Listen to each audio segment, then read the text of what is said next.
Okay, so what we are discussing here, the powers of the president. So all the powers are vested into the position or into the post of the president, includes legislative power, executive power, judicial power, then appointment powers. जर तुम्ही बघितलं तर देशातल्या ज्या important post आहेत त्याची appointment कोण करत असतं? प्रेसिडेंट करत असतात. Then financial powers like budget. Introduce the budget in the parliament is the responsibility of whom? It is the responsibility of a president and not of the finance minister. But behalf of the president, the finance minister presented the budget in the parliament. Okay, so that is the financial power. All other powers are there, we will discuss that. Then diplomatic powers, military powers, pardoning powers and emergency powers. Okay, so emergency powers are discussed in which one of the following part of the Indian Constitution? 15, 16, 17, 18. Emergency provisions जे आहेत आपल्या, emergency provision माहिती आहे तुम्हाला? How many types are emergencies are there? 3 types. Okay, number 1, national emergency, राष्ट्रीय आणीबाणी. Second, president rule or state emergency, राज्य आणीबाणी किंवा राष्ट्रपती राजवट. और दुसऱ्या दिवसात आपण सुरू आहे. और constitutional emergency. Constitutional emergency, president rule हा शब्द वापरलेला नाहीये. आर्टिकल 356 मध्ये प्रेसिडेंट रूल हा शब्द वापरलेला नाहीये. Even they do not use state emergency. Rather, they use the word failure of constitutional machinery in the state. That we call the constitutional emergency. That we call the president rule. That we call the state emergency. राज्य आणीबाणी, राष्ट्रपती राजवट किंवा घटनात्मक आणीबाणी ते म्हणजे कुठलं? 356. ऑलराइट, ते सेम नाव आहेत त्याचे. प्रेसिडेंट रूल हा शब्द वापरलेला आहे का? नाही, आपण त्याला म्हणू. Then third type of emergency is आर्थिक आणीबाणी. That is financial emergency. In India, how many times the financial emergency was imposed? किती वेळा भारतामध्ये आतापर्यंत आर्थिक आणीबाणी लागू केलेली आहे? तुम्ही माझे मिशन यशोदाचे सेशन जर बघत असाल किंवा जनरली आपण YouTube वरती भरपूर सेशन घेतो, ते जर तुम्ही कधी बघितले तर तुम्हाला कळेल. आतापर्यंत आपल्याकडे नॅशनल इमर्जन्सी 3 वेळा लागू झाली. त्यानंतर state emergency more than 100 times. आणि थर्ड जे आहे आपली फिनान्शियल इमर्जन्सी, ते आतापर्यंत एकदाही लागू झालेली नाही. ओके, लक्षात ठेवा. तर हे पॉवर जे आहेत, तर हे पॉवर आपण डिस्कस करतोय. आणि ज्यावेळेस हे लिहिण्याचं काम सुरू होतं कॉन्स्टिट्यूशन असेंब्लीचं, तर त्यावेळेस doctor Rajendra Prasad was the presidential candidate and he was very happy. He was the head of chairperson of what? The Constituent Assembly as well. At the same time, he was the candidate, the presidential post, for the presidential post. Okay, so he was very happy that all the powers are given to me. Now I will be the president, same like of America, as like as America. Okay, त्याला खूप खुश झाला की सगळ्या powers मलाच असतील, मी राष्ट्रपती असणार आहे. Then new article was inserted. बघा, आता हे तर नाही आहेत, राजेंद्र प्रसाद होते, त्यांनी लगेच सांगितले की जी हा मै हू boss, see how much power I have. आणि तर डोले शोले वगैरे दाखवायला लागत. ते म्हणजे काय? शक्ती प्रदर्शन आहे ते. So all the powers were vested in to the hands of president.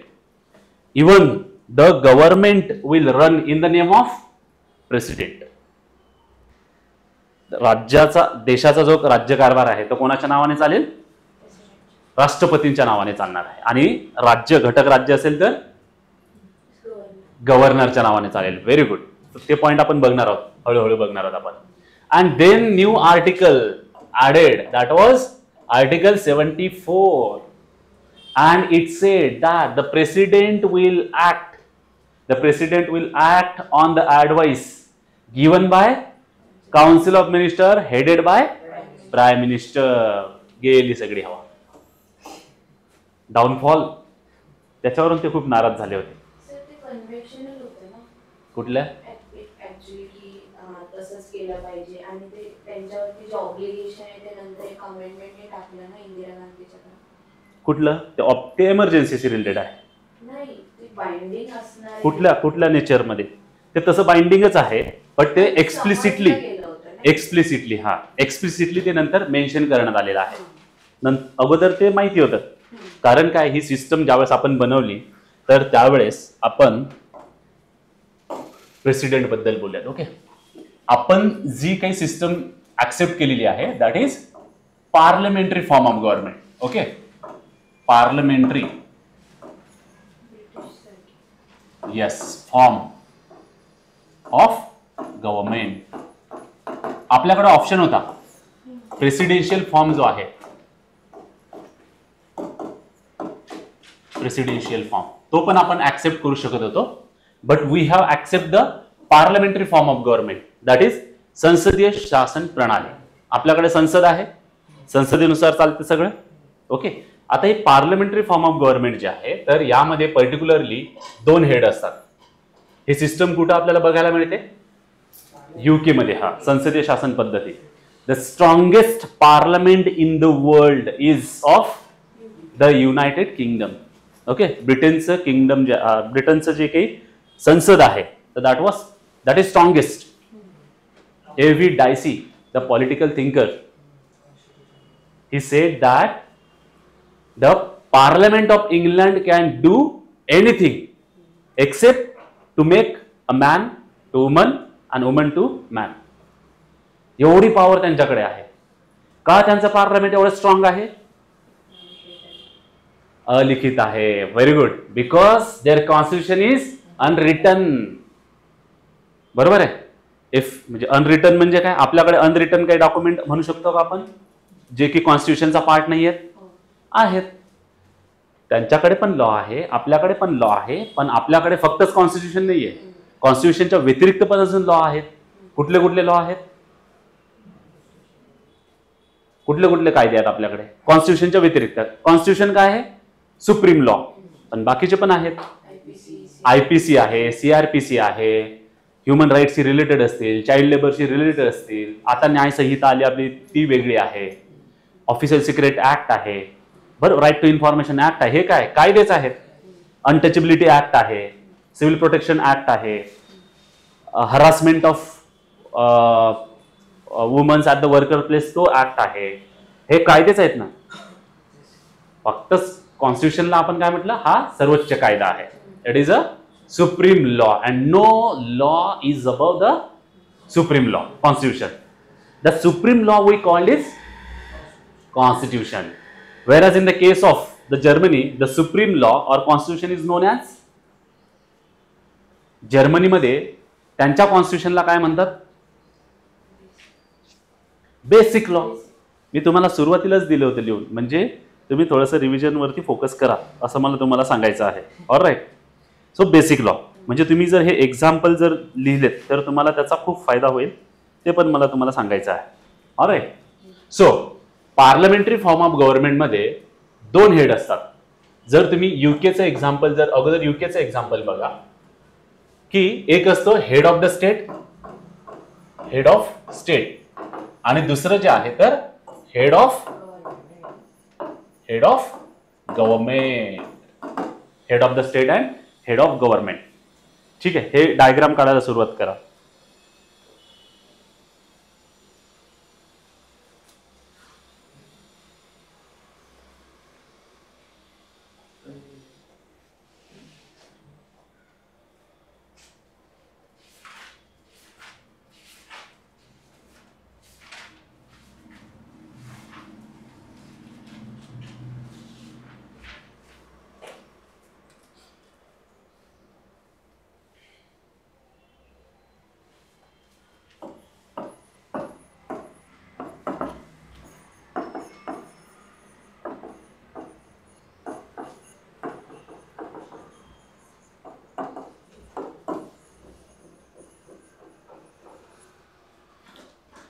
Okay. So parliamentary form of गव्हर्नमेंटचा ज्यावेळेस आपण विचार करतो तर ही प्रोसेस जी आहे तर ती इव्हॉल्व्ह झालेली आहे कुठं, युके मध्ये. आणि युके मध्ये जर आपण बघितलं तर सुरुवातीला काय होतं, मोनार्की होतं, बरोबर. मोनार्की म्हणजे अ किंग, आणि त्याचं जे काही राज्य असणार आहे तर ते मोनार्कियल फॉर्म ऑफ गव्हर्नमेंट त्या ठिकाणी होतं. But in 1688 there was a glorious revolution took place in the England. नाव महत्वाचं आहे, ज्याने मोनार्कियल फॉर्म ऑफ गव्हर्नमेंट जो आहे, मोनार्क जो आहे, किंग जो आहे, तर त्याचं गव्हर्नमेंट काय केलं, ओव्हरथ्रो केलेलं आहे. इंग्लंडमध्ये सुद्धा क्रांती झालेली आहे. ओके, त्याचं नाव काय आहे, glorious revolution. 1688 took place in the England and they overthrow the crown, the monarchical form of government and install the democracy, though it was limited. Okay, म्हणजे काय झालेलं आहे, इंग्लंडमध्ये क्रांती झालेली आहे. क्रांतीने तिथले राजेशाही जे आहे तर ते संपुष्टात आणली आणि त्या ठिकाणी एक नवीन लोकशाही जी आहे तर ते इन्स्टॉल करायला किंवा प्रस्थापित करायला त्यांनी सुरुवात केलेली आहे. ओके, ह्या बेसिक गोष्टी आहेत, कारण हे पार्लियामेंट चैप्टर आता बहुत ही लंबा चलेगा, क्योंकि अभी तो बेसिक कंसेप्ट समझनी है, फिर आर्टिकल भी समझने हैं, फिर प्रेसिडेंट का रोल, पार्लियामेंट का रोल, फिर comparison of our parliamentary form of government with the England's parliamentary form of government, our parliamentary form of government with the presidential form of government which is existed in USA, America. ते आपल्याला comparison करावं लागेल and various example, जेणेकरून आपण मेन्सचं पण answer लिहू शकू. म्हणजे ते समजण्यासाठी आपल्याला बेसिक आयडिया असणं गरजेचं आहे. ठीक आहे, हे ग्लोरियस रिव्होल्युशन. आता आपण कसं आहे, हिस्ट्री पण शिकवतो, हिस्ट्री ऑप्शनल शिकवल्यामुळे मग ते सोपं जाते हे शिकवण्यासाठी. ऑलराईट, एक्झाम्पल आपण जास्त देऊ शकतो. व्हेरॅज तुम्हाला जर कोणी अँथ्रोपॉलॉजी शिकवेल, मराठी लिटरेचर शिकवेल तर ते एक्झाम्पल कमी देऊ शकते, तर तुमचा फायदा आहे, प्लस पॉईंट आहे. Okay, yes. सो त्यांनी काय केलं की मोनार्क जो आहे तर त्याच्या पॉवर काढून घेतल्या आणि त्याला एक खोटा मानपान दिला. खोटा मानपान म्हणजे लग्नामध्ये जवायला जो मानपान दिला जातो, खोटा तो मानपान, की तुम्ही या. नाहीतर जवाई लोक म्हणजे एकदम गॅसवरच बसलेले असतात. लग्नामध्ये जर तुम्हाला मानपान मिळाला नाही, मानपान म्हणजे या दाजी, या भाऊजी, या मामाजी, या आत्याबाई, त्यांना मग शेला टोपी द्यायचा, आरती ओवाळायची त्यांची, आणि तुमचं महत्व फार आहे आमच्या आयुष्यात, तुमच्याशिवाय काहीच होत नाही, असं खोटं मानपान दिला की ते फार खुश होऊन जातात की वा. आणि हे जर त्यांचं झालं नाही तर ते असे रुसून बसतात की त्यांचे चेहरे पाहण्यासारखे असतात. बरोबर आहे, अशा लोकांना ते डिपेंड आहे तुमच्यावर की तुम्ही काय करायचं आहे. ऑलराईट, तर ती एक पद्धत आहे, पार्ट ऑफ जोक आहे तो, त्याचा त्याच्याशी काही संबंध नाही. पण मानपान राजाला द्यावा, ती सिस्टम जी आहे तर ती सिस्टम आपण कंटिन्यू ठेवावी. त्याच्या पॉवर सगळ्या जर काढून घेतल्या तर तसंही ते युजलेस आहे. म्हणून मग याला एक नॉमिनल हेड आपण ठेवू शकतो का, असा विचार सुरू झालेला आहे. आता राजा पाया पडला असेल की द्या काहीतरी, एकदम असं रस्त्यावरती नका आणू, तर मग ते म्हटले की ठीक आहे, आम्ही तुला काय करतोय, नॉमिनल पॉवर्स देतोय, नॉट ऍक्च्युअल पॉवर्स. ओके, आणि ऍक्च्युअल पॉवर जे असणार आहेत तर ते कोणाकडे असणार आहेत, गव्हर्नमेंट कडे असणार आहे, हेड ऑफ द गव्हर्नमेंट कडे असणार आहे. ते हेड कोणी निवडून दिलेलं असेल तर people's government, PEO, people's government. आणि पीपल्स गव्हर्नमेंट जर असेल तर आपण त्याला काय म्हणतो, democracy. And the very famous definition of democracy was given by whom? Abraham Lincoln. Okay, the Gettysburg Convention is known for his famous speech, Gettysburg Convention. Write down, note it somewhere in the box, Gettysburg Convention. And in that convention, the President of United States of America, Abraham Lincoln, gave the very famous definition of the democracy, that is a government of the people, for the people and by the people, that is democracy. All right, so that was Gettysburg convention. Okay, तर ह्या गोष्टी ज्या आहेत तर त्या तुम्ही लक्षात ठेवणं गरजेचं आहे. असे आता मी तुम्हाला थोडासा असा फील असेल की हा अभी कुछ तो अलग हो रहा है अभी, ठीक आहे. प्रत्येक लेक्चरमध्ये असते, पण ज्यावेळेस ते आपण बुकवरती येतो तर ते स्टक राहावं लागते की ते पण तर कळलं पाहिजे तुम्हाला. नहीं तो बहुत बड़ी बड़ी बातें चल रही है, बेसिक भी अंडरस्टँडिंग नहीं हो रही है ना. तर ते आपल्याला माहिती असायला पाहिजे ऍटलिस्ट, म्हणून ते पण आपल्याला बघणं गरजेचं आहे. ऑलराईट, सो तर ही एक गोष्ट या ठिकाणी जी आहे तर ती आपण बघितली. आता या ठिकाणी आपण बघितलं की हा जो नॉमिनल हेड आहे याला आपण कोणता हेड म्हणतोय? डेज्युअर.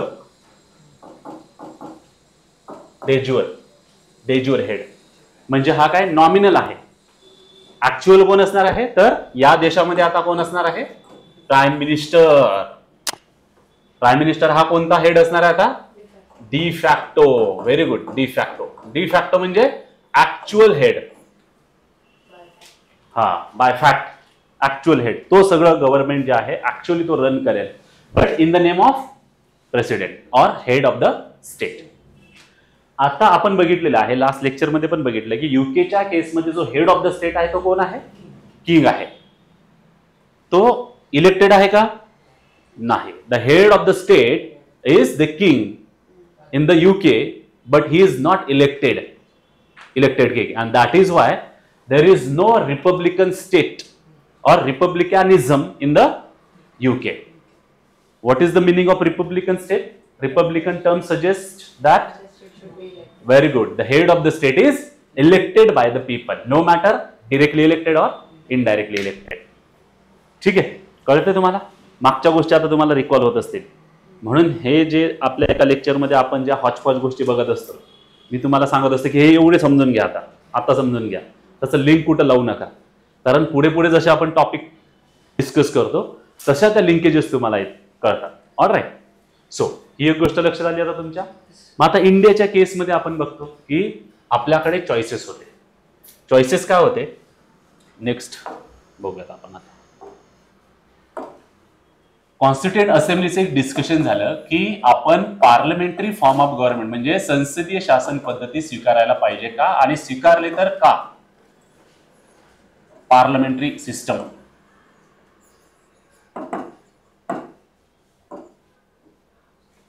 काय वाटतं तुम्हाला? कधीतरी वाचलं असेल तुम्ही, काही तर बघितलंच असेल.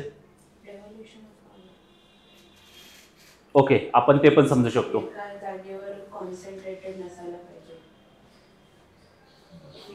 main purpose of accepting the parliamentary form of government rather the presidential form of government. आता तुम्ही बघा युके मध्ये, युएसए मध्ये काय आहे?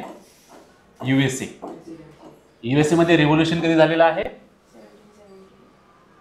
1776.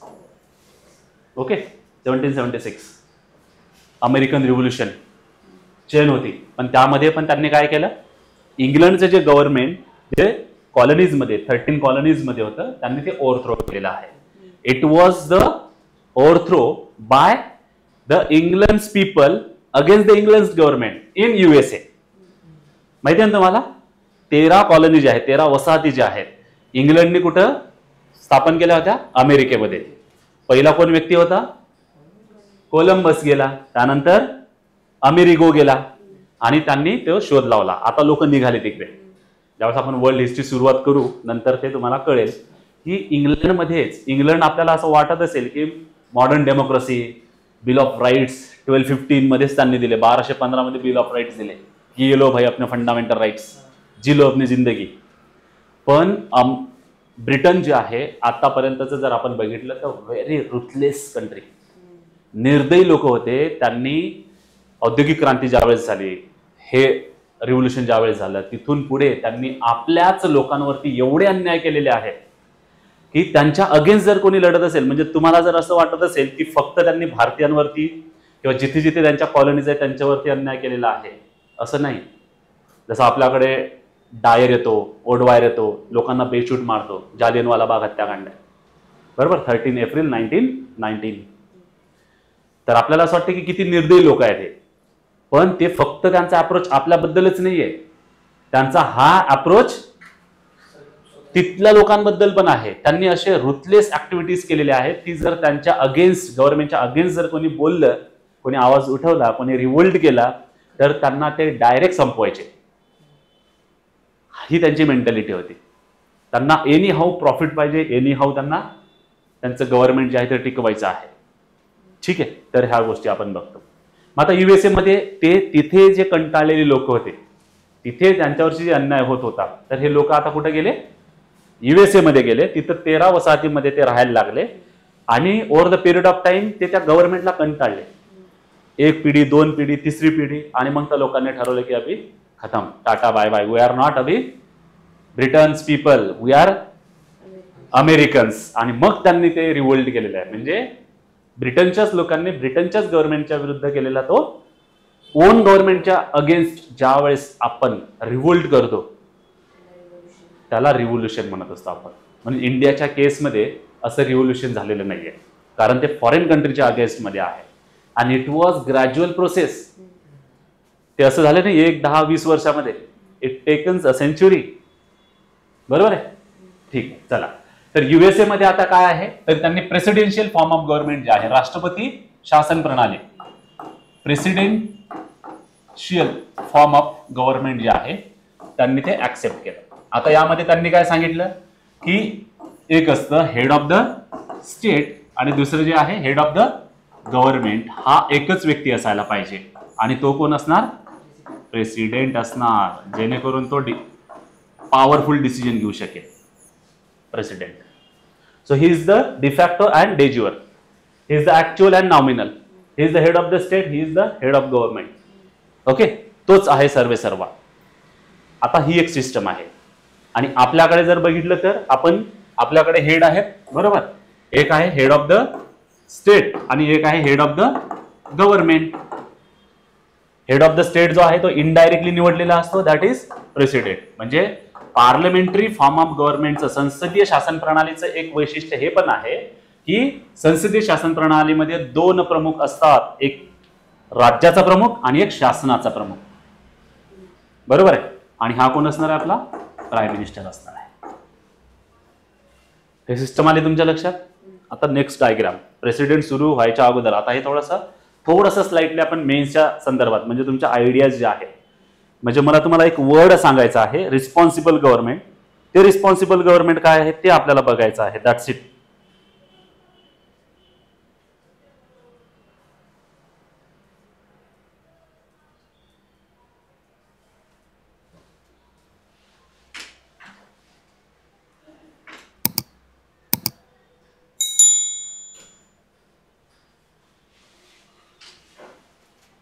ओके,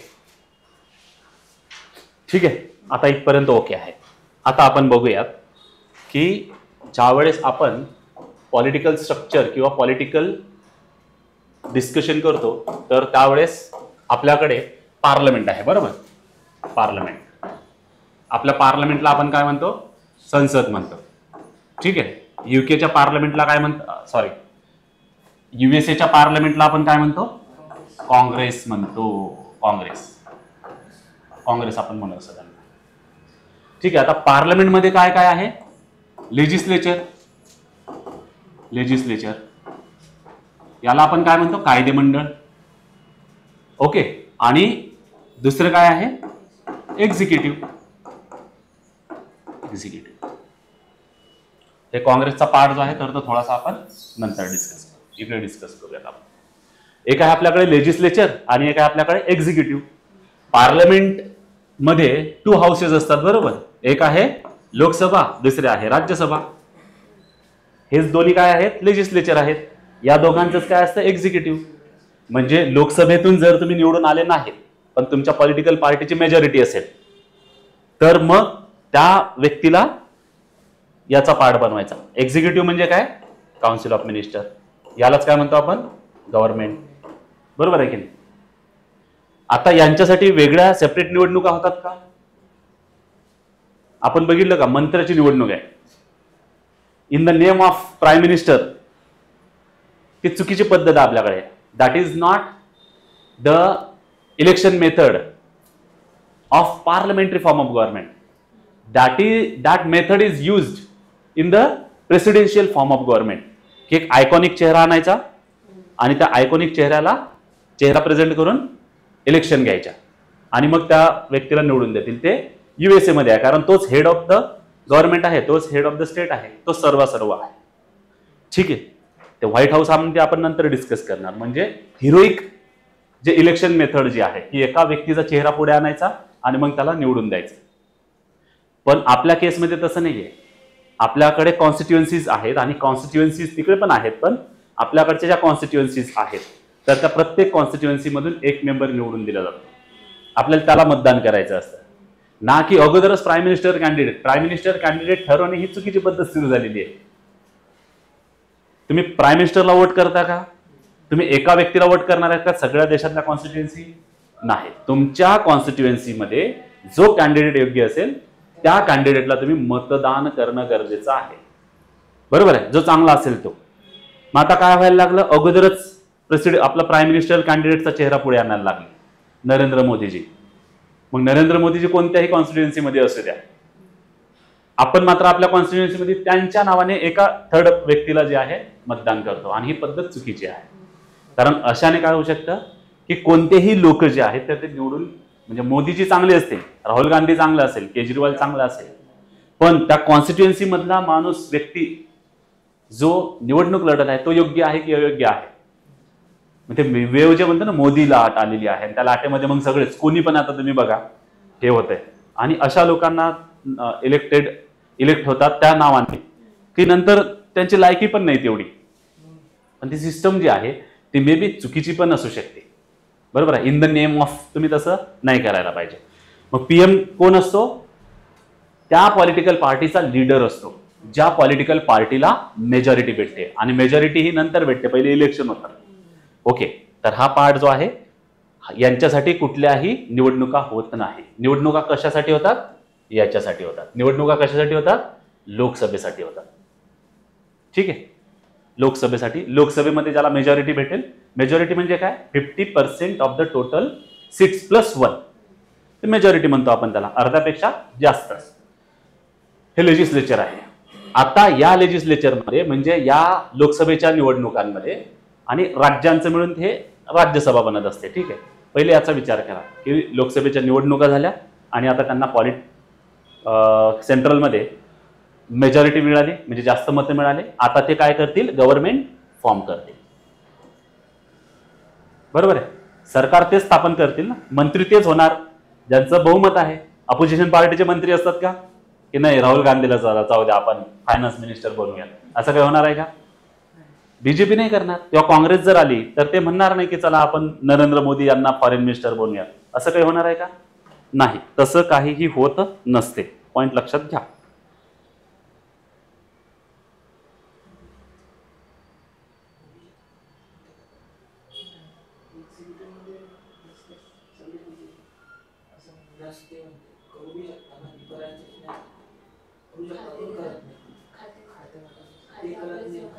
काय नाही करत? नाही करतच नाही ना, करू पण नाही शकत. फार तर आपण ते काय करू शकतो, मिनिस्टर कसे बनवतील? फार तर ते काय करू शकतील, एक रिप्रेझेंटेटिव्ह म्हणून पाठवू शकतील कुठं, जर नॉलेज असेल तर. असं झालेलं आहे. काँग्रेसने बऱ्याच वेळा बीजेपी किंवा अटल बिहारी वाजपेयी यांना पण ते मंत्रीपद नाही दिलं त्यांना. ठीक आहे, कारण त्याला काय अर्थ नाही ना. मग विनर इज विनर, लुझर इज लुझर. म्हणजे आता समजा तुम्ही पास झाले UPSC परीक्षा आणि तुम्ही म्हणणार की मी नाही जात, माझ्या वतीने यांना पाठवा, असं चालेल का? तर लिगली पण नाही होत तसं, मोरली पण तसं काही होत नाही. ओके, ठीक आहे, लक्षात घ्या. ते उदाहरण जरी तुम्हाला लक्षात नसेल आलं तरी मुद्दा आहे की लेजिस्लेटिव्ह साठी इलेक्शन होत असतात. ओके, इलेक्शन होत असतात. आणि यामध्ये काय पाहिजे? सगळ्यात महत्वाचा पार्ट मेजॉरिटी पाहिजे, बहुमत प्राप्त पक्ष सरकार स्थापन करतो, एक्झिक्युटिव्ह स्थापन करतो. बरोबर, ज्यांना बहुमत आहे तेच का अजून वेगळं कोणी गव्हर्नमेंट स्थापन करेल? कोएलिशन. समजा त्यांची मेजॉरिटी आहे म्हणून कोएलिशन फॉर्म ऑफ गव्हर्नमेंट जे आहे, pre poll coalition, post pole coalition, executive coalition, legislative coalition, ते आपण नंतर बघणार आहे. ते म्हणजे माइंड ब्लोईंग सेशन असते, तिथे तुम्हाला कुठं नाही बघायला मिळेल. ओके, तर ते आपण बघूया. तर मेजॉरिटी बहुमत प्राप्त ज्याला भेटलेला आहे तर तो म्हणजे कुठं बहुमत मिळालेलं त्यांना लेजिस्लेचरमध्ये. आता याच्यातून हे काउन्सिल ऑफ मिनिस्टर जे आहेत तर ते निवडलेले आहे. मंत्रिमंडळासाठी वेगळ्या निवडणुका होत नाही. आता तुम्ही बघा, मंत्रिमंडळ सामूहिकरित्या कोणाला जबाबदार असते? हा, the council of minister is collectively responsible to Lok Sabha, parliament, legislature, president. Particular, I am talking particular president. collective responsibility, we are talking about the collective responsibility. लोकसभेत त्यांचं बहुमत पाहिजे. जोपर्यंत लोकसभेत बहुमत आहे म्हणजे लेजिस्लेचर मध्ये असतं, पण पर्टिक्युलर वर्ड जर बघितला आपण तर लोकसभा आहे. लोकसभेत जोपर्यंत बहुमत आहे तोपर्यंत मंत्रिमंडळ जे आहे तर ते एखाद्या पॉलिटिकल पार्टीचं असते. बरोबर. आता रिस्पॉन्सिबल आपण एक्झिक्युटिव्ह, याचाच अर्थ आपण काय म्हटलेला आहे. आता याचे शब्द बघा काय काय, म्हणजे तुम्ही फार मायक्रो लेवलला त्याचा अभ्यास करणं गरजेचं आहे. जसं मी तुम्हाला सांगतो, जर तुम्हाला प्रश्न विचारला, the council of minister is responsible to, collectively responsible to home, Lok Sabha. आपण लक्षात घ्या, कारण मेजॉरिटी तिथं असते त्यांची. जर तुम्हाला हा प्रश्न विचारला, the executive is responsible to home, to legislature, अर्थ तोच आहे त्याचा, पण जो शब्द वापरला त्याच शब्दामध्ये तुम्ही त्याचं आन्सर देणं गरजेचं आहे. रिस्पॉन्सिबल म्हणजे काय? बहुमत आहे तोपर्यंत. बहुमत कधी राहील?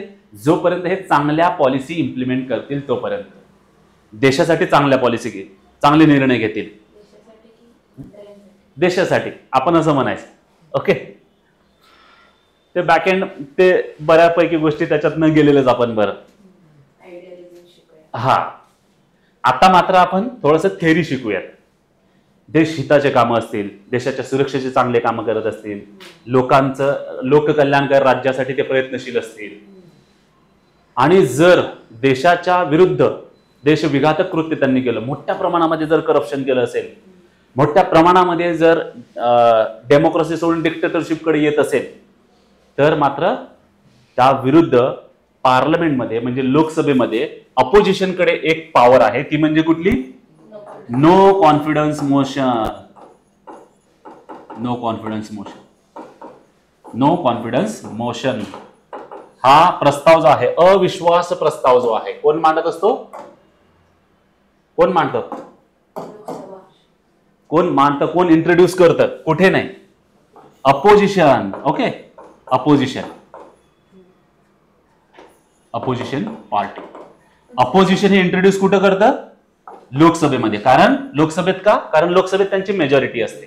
ज्याची लोकसभेमध्ये मेजॉरिटी, ते कोण काय स्थापन करतात? ते मंत्री असतात, ते गव्हर्नमेंट असतं.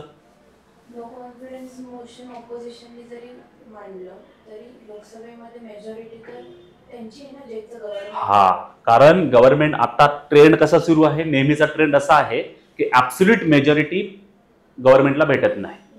ऍब्सोल्यूट मेजॉरिटी जरी असली तरी पण मंत्रिमंडळाने घेतलेला निर्णय हे किती पर्सेंट असतात? मंत्रिमंडळ 15% ऑफ द लोकसभा, हे 15% आहेत.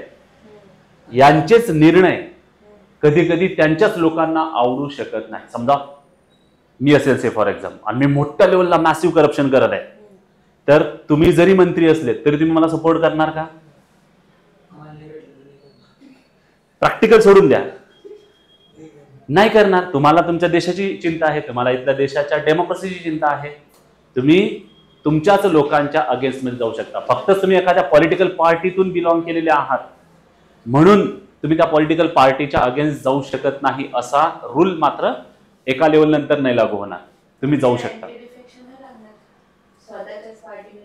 नाही, तर व्हीप असते, ते तिथं ऍक्शन घेतलं जाते, तिथं नंतर ऍक्शन घेतले जाईल, ते नंतरची गोष्ट आहे. पण बऱ्याच वेळा असं होतं, आणि ट्रेंड जर बघितला तुम्ही तर कोइलिशन गव्हर्नमेंटचा आहे. वेगवेगळ्या पॉलिटिकल पार्टीचे लोक काय करतात? फ्रंट तयार करतात.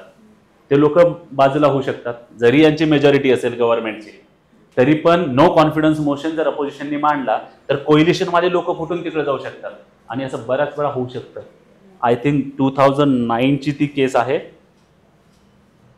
काँग्रेस गव्हर्नमेंटच्या अगेन्स्ट एका मताने फक्त नो कॉन्फिडन्स मोशन राहिला होता. मायावतींचं मत फक्त फार महत्वाचं होतं त्या ठिकाणी, नाहीतर स्पीकर नाही, स्पीकरचं मत याच्यामध्ये नाही घेत. ठीक आहे. तर हे या ठिकाणी जर आपण बघितलं तर सगळ्यात महत्वाची गोष्ट म्हणजे मायावतीचं वोट फिरलं एक, त्याच्यामुळे गव्हर्नमेंट राहिलं, नाहीतर गव्हर्नमेंट पडलं असतं. नो कॉन्फिडन्स मोशन मध्ये ही पॉवर आहे. का बरं नो कॉन्फिडन्स मोशन अपोजिशन पोझिशनच्या अगेन्स्ट मांडतं? पोझिशन म्हणजे काय? गव्हर्नमेंट. अपोजिशन पोझिशन म्हणजे गव्हर्नमेंट. तर गव्हर्नमेंटच्या अगेन्स्ट का? कारण तुम्ही घेतलेल्या पॉलिसीज देशाच्या अगेन्स्ट आहेत, लोकांच्या अगेन्स्ट आहेत, मूलभूत हक्कांचं उल्लंघन करतात, लोकशाहीची जी काही प्रिन्सिपल्स आहेत त्याच्या अगेन्स्ट आहेत. म्हणजे the main role of opposition is to save the democracy. बरोबर आहे, तो अपोजिशनचा रोल असतो. अपोजिशन मध्ये कोणी असू द्या, अपोजिशनला आजकालचे येडे माणसं अपोजिशनला प्रश्न विचारतात, ते बालबुद्धी आहे. आणि लोकांना पण तेच की राहुल गांधीने क्या किया, आता सध्या राहुल गांधीच आहे म्हणून, किंवा खरगे आहेत म्हणून, किंवा अजून आता नवीन कोणतरी आहेत म्हणून, उद्या चालून नरेंद्र मोदी सुद्धा अपोजिशन पार्टीचे लीडर होऊ शकतात. त्यांचं मेन काम आहे डेमोक्रेसीला सेव्ह करणं, बेसिक काम. म्हणून आपण लोक जे आहेत तर ते अपोजिशनच्या भूमिकेमध्ये असायला पाहिजे की we need to ask the government that what you are doing, काय करत आहे तुम्ही, it is not good for the democracy. आपण प्रश्न विचारत राहायला पाहिजे. आणि मी तुम्हाला अगोदर नेहमी सांगत असतो एक statement, it is the first duty of the every citizen to raise the question mark on the authority. Ask the question to the authority. हे प्रत्येक नागरिकाचं कर्तव्य आहे. हे जे स्टेटमेंट ज्यावेळेस मी तुम्हाला देत असतो तर ते साइड बाय साइड लिहित चला, त्याचा वापर तुम्हाला एक्झाम मध्ये होईल. It is the first responsibility of the government to raise the question mark on the authority. सरकारला प्रश्न विचारायला पाहिजे की तुम्ही हे केलेलं आहे का, तुम्ही असं का करत नाही. आणि गव्हर्नमेंट जर असं अथॉरिटेरियन वागत असेल तर निवडणुकांमध्ये जनतेने दाखवून द्यायला पाहिजे. The citizen, it is the first responsibility of the citizen to raise the question mark on the authority. जागृत नागरिकांचे हे प्रथम कर्तव्य आहे की त्यांनी सरकारला जाब विचारावा. जागृत ना, कॉन्शियस सिटीजन. जागृत नागरिक तर सगळेच आहेत, सगळेच जागृत आहेत का? नो. सगळे WhatsApp university, Facebook university, Instagram university मध्ये गोल्ड मेडलिस्ट आहेत. वाचन हे कोणी करत नाही. आपला हा सगळं जे डिस्कशन सुरू आहे ते फक्त मला तुम्हाला एक गोष्ट सांगायची आहे की why we accepted the parliamentary form of government.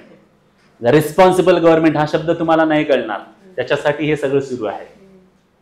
जर पहिलेच मी तुम्हाला सांगितलं असतं की सगळ्या पुस्तकांमध्ये दिलेलं आहे की Indian constituent assembly accepted the parliamentary form of government just because of its responsibility. पण त्या रिस्पॉन्सिबिलिटी हाय काय, त्याच्यासाठी हे सुरू आहे. ते समजून घेण्यासाठी तुम्हाला ते असतं ना, एखादं मर्डर दाखवतात सुरुवातीलाच आणि मग ते सॉल्व्ह केलं जातं. मिस्ट्री जी आहे तर ते मिस्ट्री आता हळूहळू रिव्हॉल्व्ह होत आहे, त्या टाईपचं ते सुरू आहे आता. ऑलराईट. सो आता आपण काय बघत आहे, नो कॉन्फिडन्स मोशन हा अपोजिशन गव्हर्नमेंटच्या अगेन्स्ट इंट्रोड्यूस करू शकतो.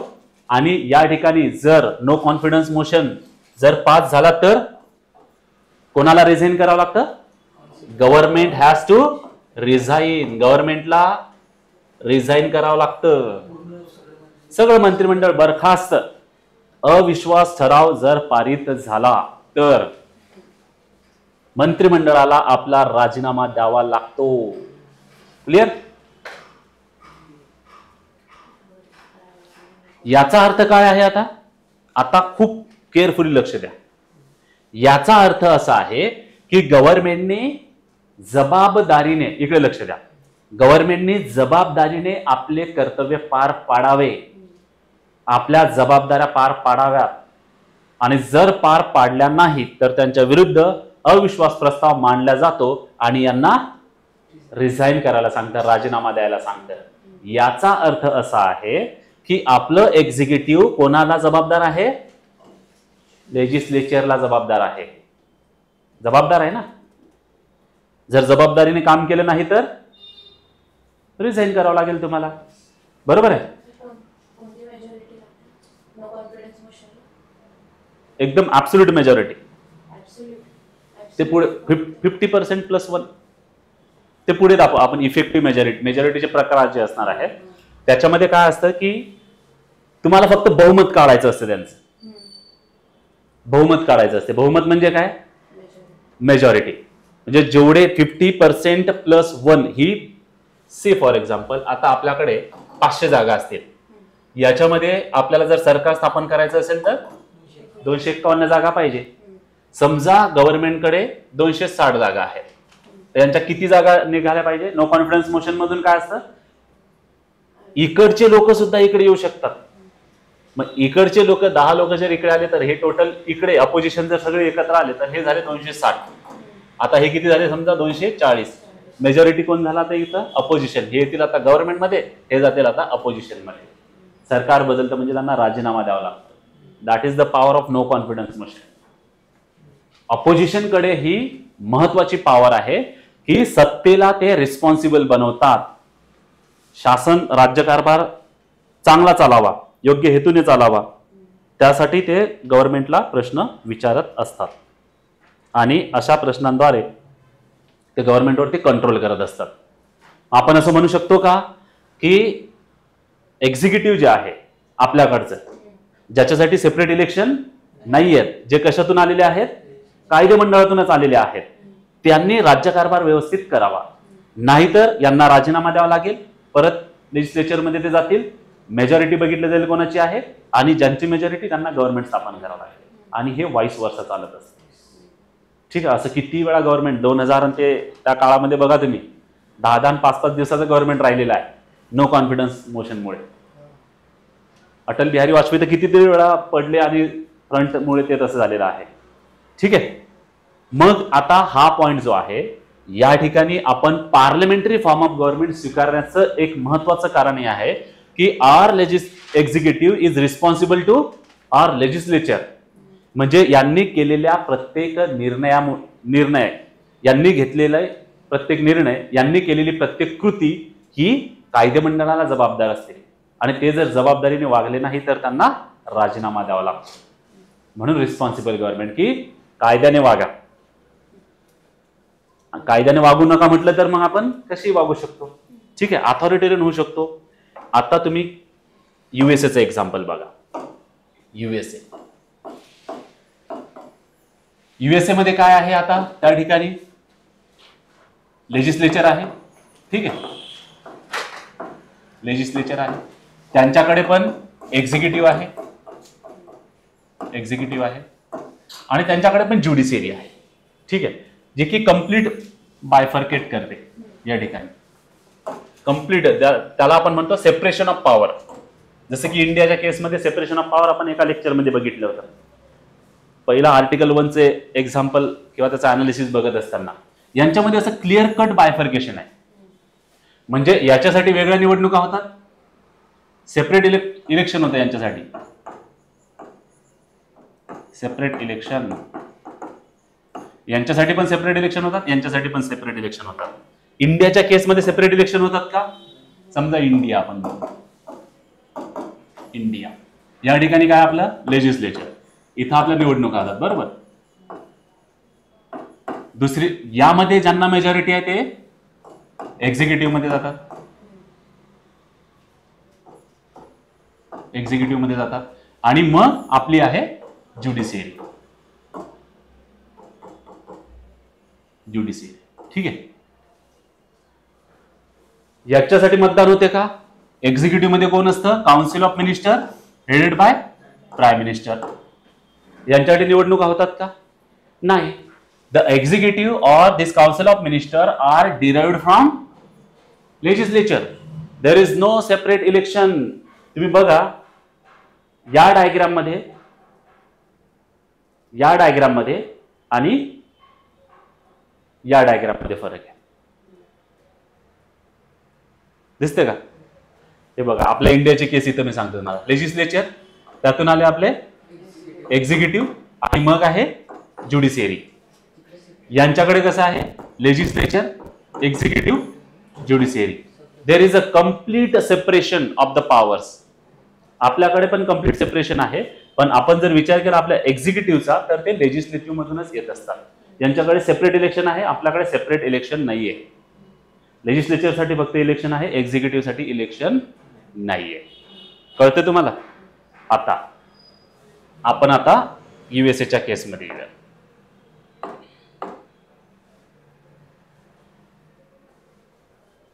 लेजिस्लेचर जे आहे या ठिकाणी त्यांच्या निवडणुका झाल्या, ठीक आहे, या ठिकाणी त्यांच्या निवडणुका झाल्या.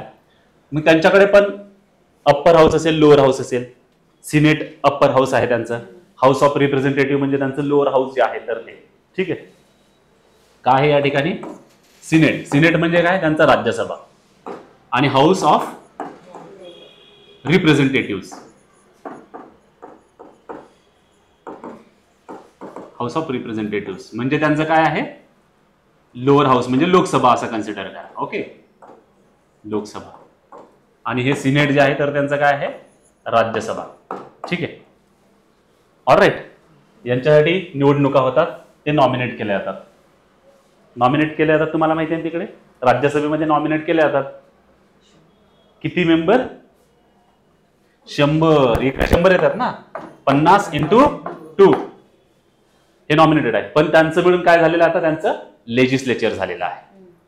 आता आपल्याकडे जो हेड ऑफ द गव्हर्नमेंट आहे तो, म्हणजे गव्हर्नमेंटचा विचार करतोय आपण, हेड ऑफ द गव्हर्नमेंट जो आहे आपल्याकडे तो प्राईम मिनिस्टर असतो, म्हणजे एक्झिक्युटिव्हचा पार्ट असतो. तर त्याच्या निवडणुका होतात का? नाही. यांचा एक्झिक्युटिव्हचा हेड कोण आहे? प्रेसिडेंट. प्रेसिडेंटच्या इलेक्शन होतात का? होतात. Very good. प्रेसिडेंटच्या election is a elected head, nominated head नाही येतो, इलेक्टेड आहे. म्हणजे लेजिस्लेचर मधून आता हा जो प्रेसिडेंट इलेक्ट झाला, व्हाईस प्रेसिडेंटची इलेक्शन या ठिकाणी होत नाही. ठीक आहे, व्हाईस प्रेसिडेंटची इलेक्शन या ठिकाणी होत नाही. आता समजा फॉर एक्झाम्पल मी प्रेसिडेन्शियल कॅन्डिडेट आहे अमेरिकेमध्ये आणि Anushka say for example vice presidential candidate आहे. आता एक इलेक्टोरल कॉलेज झालं, इलेक्टोरल कॉलेजनुसार मी प्रेसिडेंट झालेलो आहे, तर ऑटोमॅटिक माझं व्हाईस प्रेसिडेन्शियल कॅन्डिडेट जे आहे तर ती ऑटोमॅटिक व्हाईस प्रेसिडेंट होईल, तिला निवडणुकीची गरज नाही. ठीक आहे. जो बायडन आणि व्हाईस प्रेसिडेंट कोण आहे आता? Kamala Harris. हा, इंडियन ओरिजिन आहे. ठीक आहे, बघत नाही वाटते असं काहीतरी. Broad perspective. UPSC needs a broad perspective. It means that you need to at least watch the newspaper, what is going on. Alright. So या ठिकाणी आता हे प्रेसिडेंट आहे, व्हाईस प्रेसिडेंट आहे. हे प्रेसिडेंटच्याच फक्त निवडणुका होतात एक्झिक्युटिव्ह मध्ये, आणि यांचं सुद्धा काय असणार आहे? Council of minister. हे काउन्सिल ऑफ मिनिस्टर्स जे आहेत तर ते कोण अपॉइंट करतं? Nominated by home? नॉमिनेटेड और appointed by president. The Council of Ministers in the USA is appointed or nominated by the President. They may anyone. Vice president तर ऑटोमॅटिकच असतो. ज्यावेळेस निवडणुका होत असतात व्हाईस प्रेसिडेंटचा कॅन्डिडेट त्यांना डिक्लेअर करावा लागतं पहिलेच की मी प्रेसिडेन्शियल कॅन्डिडेट आहे, हे माझे व्हाईस प्रेसिडेन्शियल कॅन्डिडेट आहे. प्रत्येक पॉलिटिकल पार्टीला तेवढं करावं लागतं. हा, नंतर मग तो पुढचा पार्ट आहे. इथला प्रेसिडेंट जर गायब झाला तर यांना सगळ्या पॉवर येतात. मग हॉलिवूडच्या मूवी तुम्ही बघत असाल, प्रेसिडेंटलाच गायब करून टाकतो व्हाईस प्रेसिडेंट, कारण तो जर गेला तर हा ऍक्च्युअल पॉवर मध्ये येतो. Okay, clear. आता मला सांगा, जर प्रेसिडेंट यांचं एक्झिक्युटिव्ह यांचं काउन्सिल ऑफ मिनिस्टर यांच्यातून जर यांनी निवडलेलंच नसेल तर हे यांना रेस्पॉन्सिबल असतील का? For example in your case you are responsible to home? Your parent. You are not responsible to Guddu का चाचा. त्याला काय करायचं आपल्याला? जो पैसा देगा, म्हणजे घरवालेच नॉर्मली, आणि घरातले असे असतात आत्या, मामा, काका, मावसाजी, मू बोले मामा, ते आपल्याला काही पैसेच देत नसतील तर आपण त्यांना रोज सांगतो का की मी इकडे गेलो, मला एवढे पैसे लागले, अभ्यास झाला, सांगतो का? No, we are not responsible. ज्याच्याशी काही घेण देणंच नाहीये, we are not responsible to them, we are not answerable to them. The main point here is responsible, and the meaning of the responsible is answerable. You are answerable to whom? बरोबर आहे की नाही? कोणाला तुम्ही answerable आहात त्याच्यावरून ते ठरतं. आणि आपण answerable कोणाला असतो? घरच्यांना असतो, कारण आपण त्यांच्या भरोश्यावर असतो. एक्झिक्युटिव्ह मध्ये काय असतं इंडियाच्या केसमध्ये, ते त्यांच्या भरोश्यावरती असतात म्हणून ते answerable आहेत. आणि त्यांनी जर ठरवलं की नाही, नो कॉन्फिडन्स मोशन, पास, घरी जाओ बेटा, ठीक आहे. यांच्या केसमध्ये, अरे हम तुमसे पैसा ही नहीं लेते तो हम आंसरेबल क्यों रहेंगे तुमको, है की नाही, निकल बुडबक, असं म्हणून ते पुढे जातील. ऑलराईट. प्रेसिडेंट आणि काउन्सिल ऑफ मिनिस्टर्स त्यांचं असतं, ते पॉलिटिकल पार्टीज जे असतात तर त्या ते डिसाईड करत असतात. पॉलिटिकल पार्टीज, लेजिस्लेचर इलेक्टेड आहे, एक्झिक्युटिव्ह इलेक्टेड आहे, ते वेगळे इलेक्टेड आहेत आणि यांनी त्यांचे वेगळे माणसं आणले. आणि मग ते कोणत्या केसमध्ये? हा, म्हणजे रिस्पॉन्सिबलच नाही आहेत, म्हणजे गव्हर्नमेंट कसं वर्क करतं. हेच तर हेच आहे ना की ही is the head of both the government and the state. हा हेड आहे ना, सगळं चालतं. प्रेसिडेंट म्हणून तर म्हटलं गेलेलं आहे की द स्ट्रॉंगेस्ट प्रेसिडेंट और head in the world of the USA. त्याची निवडणूक पण होते आणि हे त्याच्या अंडरमध्ये पण काम करतात. परंतु याच्या अगेन्स्ट इम्पिचमेंट प्रोसेस चालू शकते इकडे. व्हायलेशन ऑफ कॉन्स्टिट्यूशन इथं चालते. Violation of constitution. Donald Trump वरती ती प्रोसेस सुरू केली होती त्यांनी. निकल, तिकडचे लोक हुशार आहेत, समजदार आहेत, कॉन्शियस आहेत. तू असा काय करायला लागला? काय होतंय तुला? हे खूप वेगळं चालू आहे सध्या. तुम्हाला काय वाटलं की आर्टिकल 52 प्रेसिडेंट? तसं नाहीये, वो तो बाद में आएगा भाई, पहले तो अभी ये समझ लो. जे नॉमिनेटेड आहेत ना, हे इलेक्टेड आहेत, हे इनडायरेक्टली इलेक्टेड आहेत. Nomination, indirect election, state government, राज्यसभेचे ते तिकडे सोडून द्या तुम्ही. नॉमिनेट आहेत, इलेक्टेड आहेत ते सोडून द्या. ते आपली राज्यसभा आहे, लोकसभा आहे, त्याला आपण लेजिस्लेचर म्हटलं. त्याचा इथं कन्फ्युजन नका करू. सध्या अमेरिकेमध्ये काय पॉलिटिकल सिस्टम वर्क करते, त्यांचं युनिट काय ते सध्या विसरून जा. तुम्ही हे कंपॅरिझन करा की रिस्पॉन्सिबल कोण कोणाला आहे. ओके, आता हा जर निवडून आला तर हा याचा पण प्रमुख आहे, यांचा पण प्रमुख आहे. Is the head. बरोबर आहे की नाही? प्रेसिडेंट हेड आहे ना, गव्हर्नमेंटचा पण हेड आहे आणि तो राज्याचा पण हेड आहे, तो सगळ्याच गोष्टींचा हेड आहे. Alright, he is the head of everything नाव. म्हणून तर तो पॉवरफुल आहे. अमेरिकेचा प्रेसिडेंट म्हणजे जगावरती राज्य करणारा व्यक्ती. 4 वर्षाची टर्म असते त्याची आणि तो 2च वेळा प्रेसिडेंट होऊ शकतो. इंडियाच्या केसमध्ये बुड्ढा होके दात गिर रहे दिख नहीं रहा फिर भी वो बनेगा प्राईम मिनिस्टर ही. आणि त्यांना ऑफिसर्स कसे पाहिजे? कॅच देम यंग, म्हणजे 21 वर्षाचे पोरं ज्यांचे दातही अजून 28 दात आलेले नाहीयेत आणि इकडे त्याचे दात पडले तरी तो पाहिजे त्यांना. ओके, असं तर केस आहे आपल्या इंडियामध्ये. त्याच्यामुळे मग हे यंग लोक जे असतात त्यांना चादरी उचलायचं काम लावतात. सतरंजी उचला, हे झाडून काढा,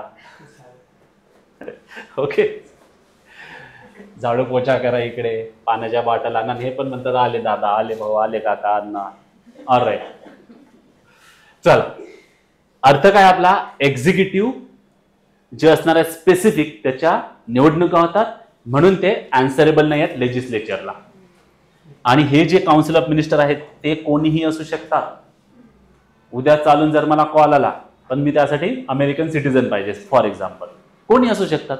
आपल्या केसमध्ये जर प्रेसिडेन्शियल फॉर्म ऑफ गव्हर्नमेंट असतं तर आजही मी डिफेन्स मिनिस्टर होऊ शकलो असतो, फायनान्स मिनिस्टर, होम मिनिस्टर. कोणालाही फोन करून ते म्हणतात की एक्सलंट एक्सलंट एक्सलंट आ जाओ, असं असते त्यांचं मंत्रिमंडळ. असं नाही कोणी पण एकदम अब्बा डब्बा चब्बावाले लोक पण फायनान्स मिनिस्टर होतात आपल्याकडे. माहितच नाही की देशाची इकॉनॉमी है ना. मागे ते पार्लमेंट असे असे आन्सर अपेक्षित नसतात. फायनान्स मिनिस्टर कसे असावे? मनमोहन सिंग. Finance minister Arun Jaitley. दोन्ही, मी काही कोणत्या पॉलिटिकल पार्टीचं असं अगेन्स्ट नाही, म्हणजे चांगले लोक, खराब लोक, ते कोणत्याही पॉलिटिकल पार्टीचे असू द्या, कोणत्याही स्टेटचे असू द्या, कोणत्याही धर्माचे असू द्या, आपला लढायचा आहे तर तो राईट अगेन्स्ट रॉंग लोकांसोबत लढा आहे, म्हणून आपल्याला जास्त बॅकअप नसतं. ऑलराईट, तर ही गोष्ट कळाली तुम्हाला. म्हणजे प्रेसिडेंट जो आहे त्यांचं एक्झिक्युटिव्ह जे आहे, it is not responsible to legislature, it is not answerable to legislature because they are not derived, they are not taken from the legislature. Okay, कारण सेपरेट इलेक्शन आहे. सेपरेट इलेक्शन असले की मुद्दा संपला. म्हणून आपल्या देशामध्ये आपण गव्हर्नरची सेपरेट इलेक्शन घेत नाही, आपल्या देशामध्ये आपण प्रेसिडेंटची डायरेक्ट इलेक्शन घेत नाही. ओके, तर हा सगळा जो मुद्दा आहे तर तो आहे जवाबदेही म्हणजेच आन्सरेबलचा. Why we accepted the parliamentary form of government? Just because of the government should be answerable. The executive should be answerable to the legislature. It means to the people indirectly, because they are elected people by the representative by the people. Some people by the many people. Okay, and that is why here in the case democracy became meaningful. हा त्यातला सगळ्यात महत्वाचा point आहे. मोर meaningful, मोर answerable, मोर meaningful. गोष्टी अशा हे नसतात, एक तर हे किंवा ते असं नसते. आपण म्हणतो की जसं प्यार एक तर होत आहे नाही तर नाही होत आहे, असं नसते ते. हा, थोडं आहे, अजून थोडं जास्त आहे, आय विल टेक टाइम, है ना, थोडंसं बघू दे बाबा अजून काही तुझं, असं असते ना. गोष्टी ज्या आहेत क्वांटिनम अप्रोच मध्ये असायला पाहिजे. म्हणजे तो आपला अप्रोच क्वांटिनम अप्रोच असतो. क्वांटिनम अप्रोच म्हणजे त्याच्यामध्ये भरपूर तुम्हाला पॅरामीटर्स असतात. गोष्ट असते किंवा नसते असं नसते, एक तर हे नाही तर नाही हे असं नसते. मग मनामध्ये वाटतं आपल्याला कधी कधी बरं झालं असतं थोडंफार, नाही का, चांगला आहे हा. आपण बघा बऱ्याच गोष्टी अशा बघत असतो, असा विचार करतो, एक एकदम डाकू व्यक्ती आहे, एकदम बोगस, पण तो आपल्याला दिसतो की सिग्नलवरती गाडी थांबवली आणि त्याने 2 मुलांना, तिथल्या ज्या मुलांना आहे थोडेसे खाण्याचे पदार्थ दिले. तुमचं मत बदलते, त्या खूप खराब आहे पण हा थोडासा चांगला आहे. एखादा खूप चांगला व्यक्ती आहे, एकदम आयडल, की हा खूप आयडल माणूस आहे, पण त्याच्या अशा काही गोष्टी आपल्याला दिसतात, त्यासाठी एवढं पण चांगलं नाही आहे. हे खूप चांगले लोक आहेत पण थोडंसं आहे त्याच्यामध्ये. That is our quantum approach. ते आपलं पर्सनॅलिटी आहे, ते आपली पर्सनॅलिटी आहे. प्रत्येकाच्या पर्सनॅलिटीचे ते लिमिटेशन्स आहेत आणि ते सिच्युएशनल असतात. सगळ्या गोष्टी त्या सिच्युएशनल असतात. आपण म्हणू शकत नाही की एकदम खराब किंवा एकदम भारी, असं नसते. मग ज्यावेळेस असं ते डोंगर दुरून साजरा दिसतो, डोंगरावर चढायला गेले की मग काटे घुसतात, ठीक आहे, ऊन असते, तहान लागते, घसरतात, पायाला जखमा होतात, असं असते. पण मग ते दुरून निळा, वा वा क्या बात, असं असते. म्हणून आपण जर पर्सनॅलिटीचा विचार केला प्रत्येकाच्या, तर प्रत्येकाच्या पर्सनॅलिटीचे काही निगेटिव्ह पॉईंट असतात, काही पॉझिटिव्ह पॉईंट असतात आणि त्याचे पॅरामीटर्स असतात. ठीक आहे. म्हणून आता डेमोक्रेसीमध्ये जर आपण बघितलं, डेमोक्रेसीचे पण तुम्ही जर प्रकार बघितले तर, म्हणजे मी त्याची लिस्ट काढली होती एकदा, तर त्या डेमोक्रेसीच्या प्रकारामध्ये तुम्हाला काय काय सांगू शकता तुम्ही की कुठली कुठली डेमोक्रेसी असू शकते? सांगा बरं, एक प्रयत्न करा.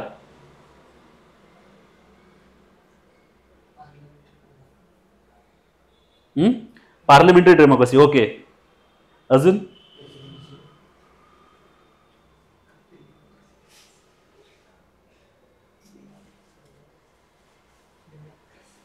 बघा, डेमोक्रेसी पासून तर अथॉरिटेरियन गव्हर्नमेंटकडे जर आपण गेलो, डिक्टेटरशिपकडे, तर एकदम बेस्ट डेमोक्रेसी जी आहे त्याला आपण फुल्ली फंक्शनल लिबरल डेमोक्रेसी असे म्हणतो. काय म्हणतो आपण? Fully function liberal democracy. Types of democracy मध्ये म्हणजे आपण पॅरामीटर जर बघितले तर बेस्ट डेमोक्रेसी आपण त्याला म्हणतो. सेकंड जे आहे वर्किंग डेमोक्रेसी, त्याच्यानंतर आहे flaw democracy, FLAWED, flawed democracy. त्याच्यानंतर आहे डेफिशियंट डेमोक्रेसी. त्याच्यानंतर असते इलेक्टोरल ऑटोक्रेसी. आता बघा ऑटोक्रेसीकडे आपण जाते हळूहळू. त्याच्यानंतर असतं हायब्रिड रिजिम आणि त्याच्यानंतर असतं अथॉरिटेरियन रिजिम. हे डेमोक्रेसीचे प्रकार आहेत. चांगलं ते आपण नंतर डिस्कसच करणार आहोत. मुद्दा आता फक्त जस्ट तुम्हाला रेफरन्स द्यायचा होता. ओके, नका लिहू तुम्ही ते. सध्या डेमोक्रेसीचे पॅरामीटर्स, तुम्हाला एथिक्स मध्ये एक कन्सेप्ट आहे कॉन्टिनम अप्रोच, ते लिहून घेतलं का साईडला? ते वर्ड जे मी तुम्हाला सांगत असतो ते लिहून घ्या. कॉन्टिनम अप्रोच म्हणजे आपल्या पर्सनॅलिटीचे वेगवेगळे अँगल्स. एक तुम्ही एक सिम्बॉल बघितला असेल, तो सिम्बॉल असा आहे, माहिती आहे तुम्हाला? तो असा काहीतरी तो सिम्बॉल आहे, ब्लॅक व्हाईट. ब्लॅक व्हाईट म्हणजे आता ते चुकलं ते खरं तर माझं, पण ते एकच झालं. आता इथं व्हाईट कलर पाहिजे होता आणि एक ब्लॅक पाहिजे होता डॉट. म्हणजे अच्छाई में भी बुराई आहे और बुराईयों में भी अच्छाई आहे. That is continuum approach. म्हणून ते घालतात लोक, नाही का? मग त्याचे दोन तुकडे होतात. मग एक भाऊ मेले में बिछड़ जाता है. बरं झालं, भावाचं उदाहरण द्यावं लागेल तुम्हाला. जब हम जेव्हा होंगे तब मिलेंगे, लगेच नको चालू होऊन जाऊ तू. All right. ते लहान भाऊ असतात, मग त्यांना कळतं की अरे हे जुडवावं लागतं. Okay, part of joke. थोड्याशा वेळानंतर तुम्हाला रिफ्रेश करावं लागत असतं, नाहीतर 15-20 मिनिटानंतर स्टुडंट विसरायला लागतात. क्लिअर झालं तुम्हाला हे? Why we have accepted the parliamentary form of government institute of the presidential form of government, just because our executive, our government is, we made our executive or government responsible to the legislature. Okay, and that is absent in the presidential form of government, and that is why the main reason, that is why we do not accept the presidential form of government.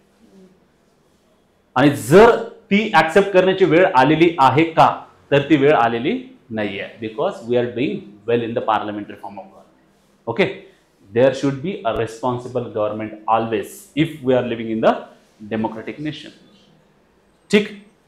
दुसरी गोष्ट त्याच्यामध्ये असं पण आहे की we were very habitual to the parliamentary form of government because of the Britishers, because in their own country they have the parliamentary form of government and we were very habitual to it, and that is why we have accepted it.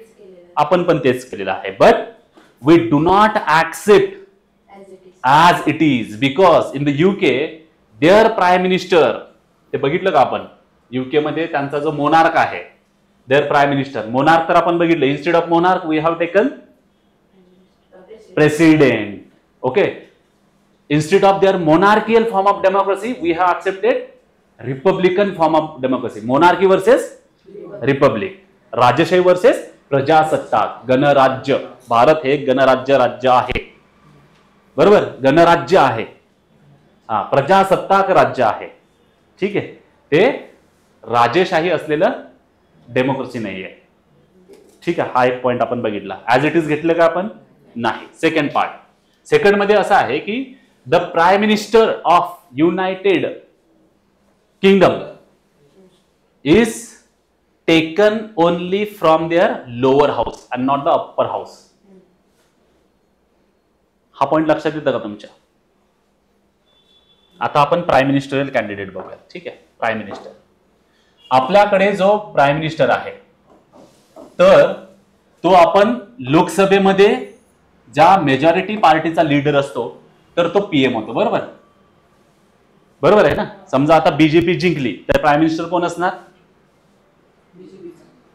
Narendra Modi, कारण ते leader आहेत. जर काँग्रेस जिंकली तर राहुल गांधी, काँग्रेसचा leader. Okay, so the leader of that particular party who got the majority in Lok Sabha will be the prime minister लोकसभेमध्ये. आणि समजा नरेंद्र मोदी हरले इलेक्शन मध्ये, पण बीजेपीला मेजॉरिटी भेटली, मग आता प्राईम मिनिस्टर निवडायची वेळ आली तर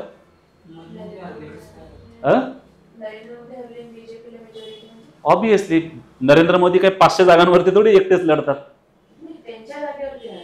त्यांच्या जागेवरती हरले. I am not talking about the political party, I am talking about the particular candidate is defeated in that constituency. मग ते प्राईम मिनिस्टर होऊ शकतील का? ते 2 केसमध्ये प्राईम मिनिस्टर होऊ शकतात. एक तर ते 6 महिन्यासाठी होऊ शकतात, बरोबर? आणि दुसऱ्या केसमध्ये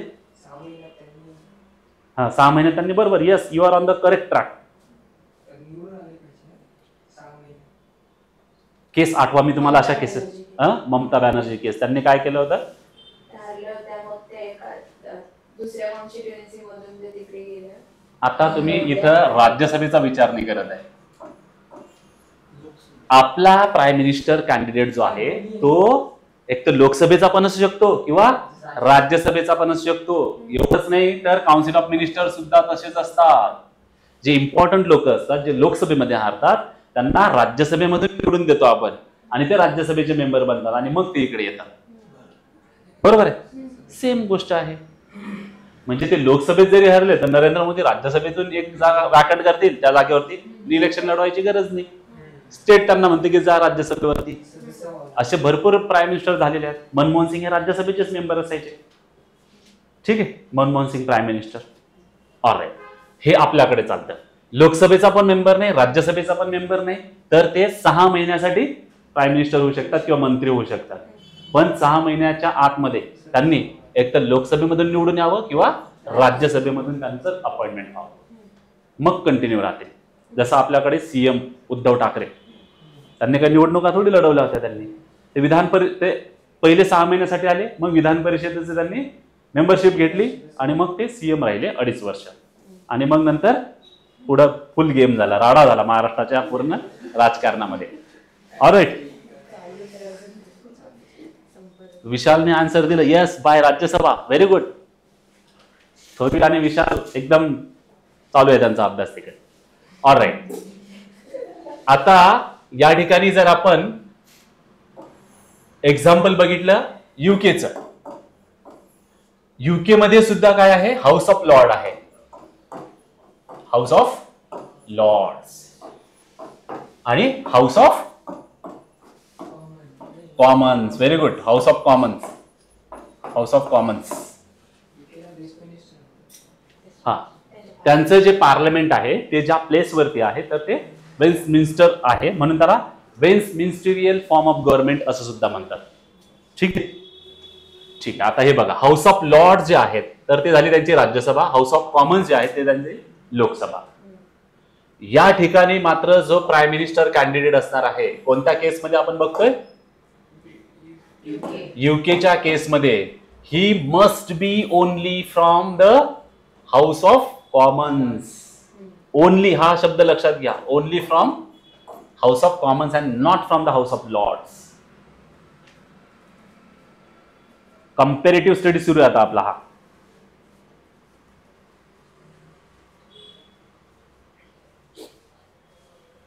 आतापर्यंत ज्या काही गोष्टी झालेल्या आहेत ते एकदा बघून घ्या.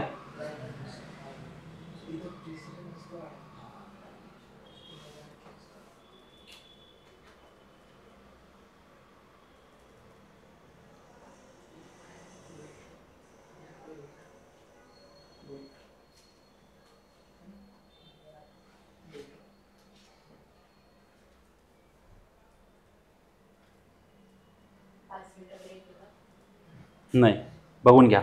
No break. You want break?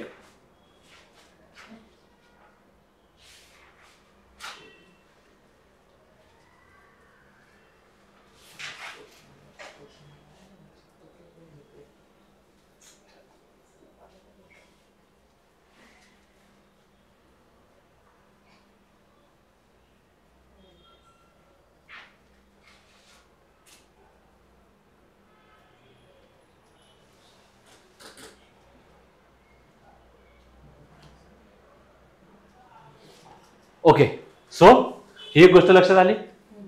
So आपण असं म्हणू शकतो का की the parliamentary system existed in UK and the parliamentary system in India are same? No, there is a difference, and that is why the Indian constitution is not the patchwork, because we do not accept the setup as it is and apply in our country.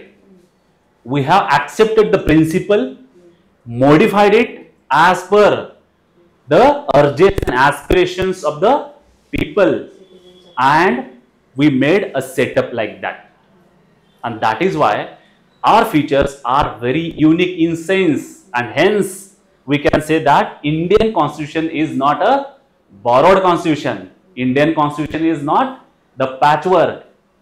Okay, हे त्याचे उत्तर तुम्हाला या ठिकाणी बघायला मिळतात. All right. So हे तर झाली एक गोष्ट. म्हणजे आपल्याला या ठिकाणी पार्लमेंटरी फॉर्म ऑफ गव्हर्नमेंट हे जे टायटल आहे आपलं, parliamentary form of government institute of the presidential form of government, the answer is this. Okay, तर आपण कम्पॅरेटिव्हली आता काय केलेलं आहे की पार्लमेंटरी फॉर्म, प्रेसिडेन्शियल फॉर्म, इंडियाचं रिस्पॉन्सिबल गव्हर्नमेंट, युकेचं रिस्पॉन्सिबल गव्हर्नमेंट, अमेरिकेचं responsible government, comparative study of the political setup और पॉलिटिकल नेचर, आपण या 3 कंट्रीजचं आपण केलेलं आहे. ऑलराईट. यामध्ये कोणाला डाऊट आहे का आतापर्यंत ते बघून घ्या.